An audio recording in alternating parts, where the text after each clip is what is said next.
बहुत ही खूबसूरत practical Aditya Ranjan sir के द्वारा विज्ञान में क्लास 9th के बच्चों को कराया जा रहा है। ठीक है, ये अब देखो यहाँ पे यहाँ कर दिए। ठीक है,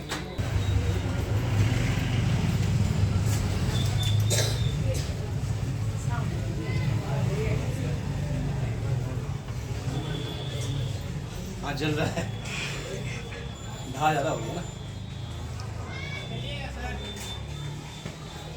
चलिए, हो चुका है, ऑलमोस्ट क्या हो चुका है, गर्म हो चुका है। तो तीन तरह का आपके पास पानी है, तीन तरह का वाटर है। ये जो है बिल्कुल कोल्ड आइस है, तो ठंडा पानी है। ये क्या है, और ठंडा पानी है। ये नॉर्मल टेम्परेचर का पानी है।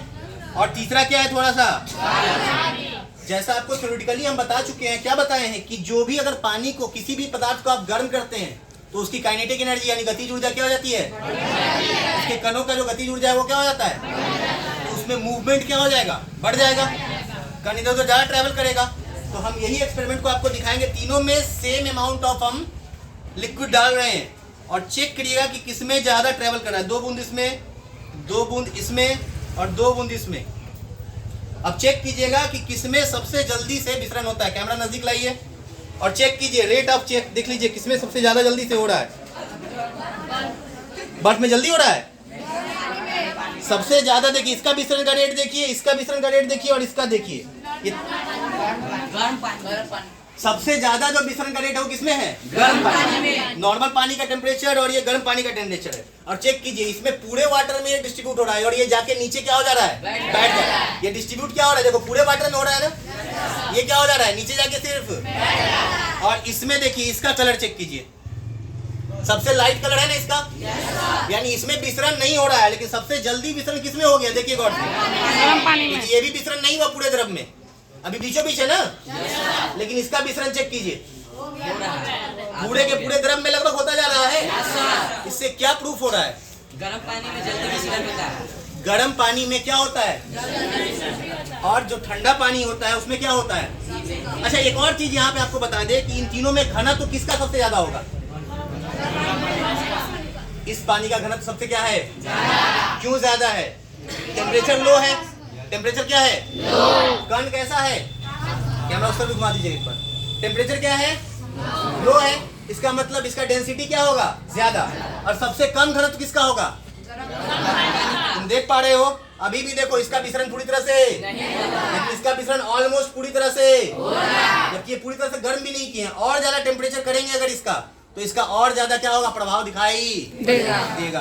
तो ये तो हो गया आपका, 3 चीज में बात कर लिए। सबसे पहला बात कर लिए विसरण का, दूसरा बात क्या कर लिए, इसका घनत्व का, और तीसरा बात कर लिए विसरण की। देखो अभी तक इसका लाइट देखो किस तरह का है, दिख रहा है। Yes sir. इसमें भी देखो है, लेकिन पूरी तरह से इसको जब हम रिजॉल्व करेंगे, जैसे एक एग्जांपल दे रहे हैं, मार्कर कहाँ है मेरा, देखिए इसको जब हम पूरी तरह से मिलाना चाहेंगे तब जाके मिलेगा। अब देखो पूरे द्रव में दिख रहा है ना, दोनों में सेम अमाउंट हम डाले हैं। हम सब में लिक्विड कैसा डाले हैं, सेम अमाउंट का। इसका कलर चेक कीजिए और इसका कलर चेक कीजिए। देखिए किसका डार्क सबसे है, चेक करके बताइए सबसे डार्क किसका है, गर्म पानी का। सबसे डार्क किसका है, गर्म पानी का। सेम पानी है तीनों, लेकिन सिर्फ टेम्परेचर का अंतर करने से जो प्रभाव है आपको कैसा दिख रहा है, अलग अलग दिख रहा है। एक और चीज आपको जो हम दिखाना चाह रहे थे, मेरे ख्याल से बर्फ बचा हो तब दिखाएंगे। जब हमने बताया था आपको कि बर्फ का जो घनत्व होता है वो पानी से क्या होता है, ज्यादा होता है। हमने एक्सेप्शन बताया था आपको, क्या बताया था, देखिए इसमें जब मैं बर्फ डालूंगा तो बर्फ पानी के अंदर नहीं जाएगा। देखने में तो लग रहा है बर्फ, भाई चेक कीजिए ये बर्फ कहाँ रह रहा है, और गौर से इसको जूम कीजिए जरा सा, कैमरा लाइए पास में, तो आप देखेंगे बर्फ धीरे धीरे क्या हो रहा है, डाइल्यूट होना शुरू हो चुका है। और इसमें से ट्रैप्ड एयर भी इसमें क्या हो रहा है, बुलबुला के रूप में निकल रहा है। गौर से अगर देखिएगा तो बर्फ पर जूम कीजिए और आपको ट्रैप्ड एयर भी ऊपर निकलता हुआ दिखेगा। देखो यस सर, दिखाई दे रहा है। क्योंकि हमने इसको घर पे बनाया था, तो कल के क्लास में आपको बताया था ना कि बर्फ के अंदर भी एयर क्या होता है, फंसा हुआ होता है। उसी को विसरण कहते हैं। क्या कहते हैं उसको, विसरण। तो ये सारे एक्सपेरिमेंट एक साथ आपको, चारों एक्सपेरिमेंट मैंने बता दिया। अब इस पानी को पी लेता हूँ, मजा आएगा।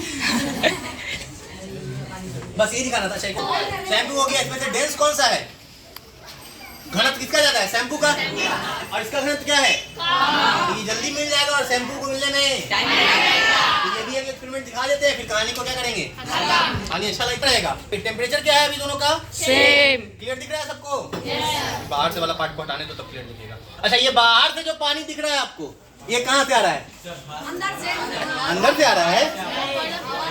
एटमॉस्फेयर का जो जलवाष्प है ना, वो ठंडा होके उसके ऊपर क्या हो जा रहा है? जम जा रहा है। जम जा रहा है। तो ये भी एक फिजिक्स ही है इसका। Physics not chemistry. चलिए, तो ये दोनों आपको दिख रहा है। एक में हम डालेंगे घना द्रव क्लिनिक प्लस लंबे बाल, मम्मी कहती लंबे बाल। तो एक में हम पहले इसी को डालते हैं ताकि आप लोगों को लगे। इसको देखिए, ये क्या हुआ? नीचे जाके बैठ गया। नीचे जाके मिलेगा, ये धीरे धीरे करके क्या होगा? मिलेगा। ये पूरी तरह से नीचे जाके बैठ गया है। जबकि इसी सेम तरह के लिक्विड को जिसमें थोड़ा सा डेंसिटी क्या है? कम है, इसको डालेंगे तो ये क्या होगा? देखिए, इसके भी नीचे बैठ रहा है, लेकिन इसके बैठने में और इसके बैठने में किसका विसरण पहले हो रहा है? देखिए, ये भी शैम्पू में भी दिख रहा होगा आपको, और इसमें भी दिख रहा होगा आपको। तो किसका विसरण पहले हो रहा है? शैम्पू का? नील का, स्याही का विसरण पहले हो रहा है। जाला का विसरण बाद में। क्यों हो रहा है लेट से? क्योंकि इसका घनत्व क्या है? ज्यादा है, और इसका घनत्व क्या है? कम है। साथ ही साथ सॉल्युबिलिटी पर भी काम होती है। ये अच्छा सॉल्यूबल है, हमने बताया था। ये क्या है? और ये उतना अच्छा सॉल्यूबल नहीं है। इसको शेक कीजिएगा, उसके बाद इसकी सॉल्युबिलिटी क्या हो जाएगी? बढ़ जाएगी। वाटर सॉल्यूबल है, लेकिन ज्यादा बेहतर सॉल्यूबल कौन है? कलर स्याही पूरे में मिश्रित हो गया। अभी ये पूरे में मिश्रित नहीं हुआ। ज्यादातर पार्ट इसका नीचे बैठा हुआ है। इसको जब हम शेक करेंगे तब जाके ये पूरे के पूरे द्रव में देखो मिश्रित हो गया पूरे द्रव में। अब यस सर। हर पार्ट थोड़ा नीला दिख रहा है अब। तो यही है कि जब आप द्रव का घनत्व पे बात करते हैं और उसके सॉल्युबिलिटी पे बात करते हैं तो दोनों कंडीशंस को एक साथ समझा जा सकता है। Thank you very much. आज का क्लास यही है।